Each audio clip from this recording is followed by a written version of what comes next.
Malaking balita mga kababayan, nakakabahala po. Kakacheck ko lang po yung kaka-upload ng COMELEC na source code review report.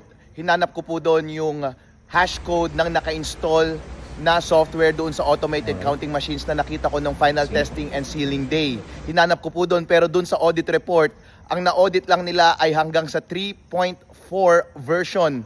Yung naka-install po doon sa automated counting machines ay 3.5 version. Kaya yung hash code na nasa machine ay 0438.